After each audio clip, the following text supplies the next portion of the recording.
stopping by. It is so good to see you. It's now springtime. I'm feeling good. Things are starting to turn green again. The weather's warming up. I'm feeling great. And with the changing seasons, you guys know that I like to share some things that I've been enjoying with the hope that maybe it's something that you would like to try out too.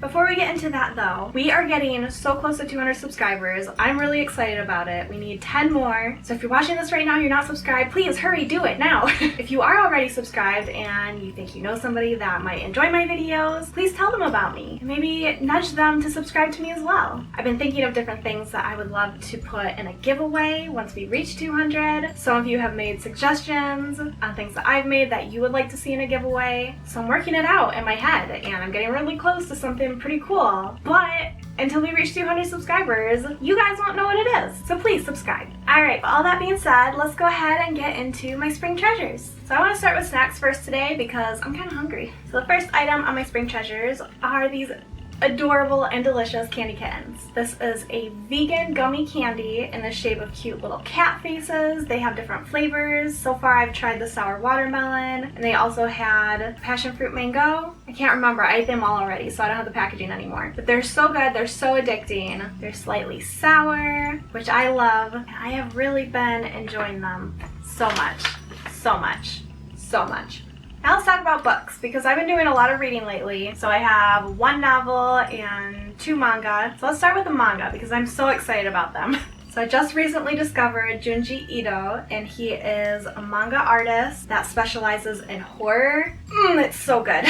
So I've only read 2 of his books so far. And the first is Uzumaki, and the second is Tommy. I'm absolutely in love with his art style. It's so morbid and graphic. These books are incredibly brutal. It leaves absolutely nothing to the imagination. I'm a little worried for his mental health, but it makes for a great read. So you keep doing you, Junji. So with Uzumaki, this is about a port town that is plagued by the spiral. And so everything in town is slowly collapsing into chaos. People start becoming obsessed with spirals. They start seeing them everywhere, and even in some cases becoming the spirals with body contortions and everything. Ooh, it's intense. One of the things I really love about how he writes his stories is he kind of tells this whole big main story using smaller stories put together. So it's almost like split up into like episodes pertaining to a specific subject that all kind of paint the picture for what's happening overall. And I love that. With Tommy, it's based around this woman who is a femme fatale and makes a sport out of getting men to love her and worship her and do things for her, and essentially drives them mad to the point of them killing her every single time. And not just killing her, but then cutting her into pieces. Morbid, I know. But they cut her into tiny little pieces. And here's where the story gets particularly creepy. Is from each of these individual pieces, she can essentially regenerate. So if they cut her into 50 pieces, then she would come back as 50 Tommies, who all hate each other and like go Highlander and try to like kill each other off until there's only one. It is a wild story. It is insane. But it was a really fun read. Again, incredibly graphic, incredibly morbid, but very fun to read. Moving on to the novel, this is also horror-based, so I'm really sorry I don't have anything happy and feel good for you guys today. But this one was gifted to me from my friend Amber, and it was kind of one of our book club books where we read it and talk about it. But it was so good I ended up reading ahead, and I'm a bad friend. So the name of the book is The Sacrifice Box, and it's by Martin Stewart. So I feel like this was written more as like a teen kind of novel, so it reads really quickly, but it's very graphic. And I get the feeling that the author was inspired a lot by Stephen King. To me, this kind of felt like it, because it was based around these younger kids who then get older and are kind of fighting off something that they had done in their youth. So it takes place on an island, and 6 friends, I believe. I didn't count them.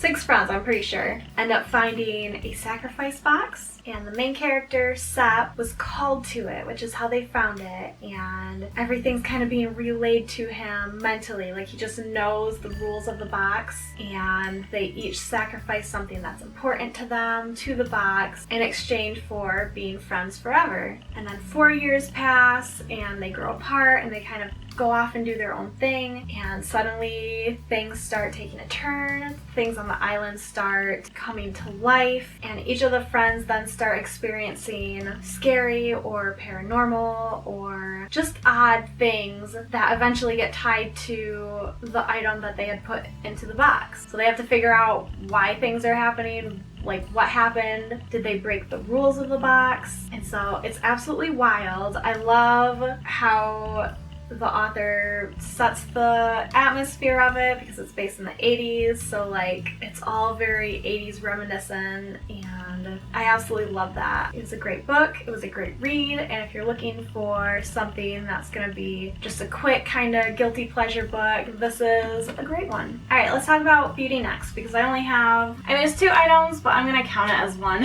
So for my birthday, we ended up renting out a pool suite from Cyprus. If you've never heard of it, I highly recommend you look it up, or if you want, I'll link my vlog up above, you can check that out. And while we were there, I don't know, apparently they partner with Bath and Body Works, or they just mass order from the, I don't know what the deal is, but I ended up falling in love with the aromatherapy, eucalyptus and spearmint stress relief. Well, the entire line really, because I had all the items there in the room. And this is not a new line. This has existed forever. And so I was aware of it, I knew of it, but I'd never used it because the idea of peppermint in a body lotion just was never something that really appealed to me. And so I always assumed that this would smell awful and be just the worst. But the only hand soap that they had in the room was this. And oh my god, it smells so good. It puts you at ease. It's phenomenal. It smells more like the eucalyptus than it does spearmint, so there's just the hints of spearmint there. It just has a very like masculine scent to it almost. So it's like a hot man sucking on a breath mint. So of course, as soon as we got home, I had to order some, so I ended up getting some body lotion as well as some moisturizing body wash, and oh man, let me tell you, I have been loving this stuff.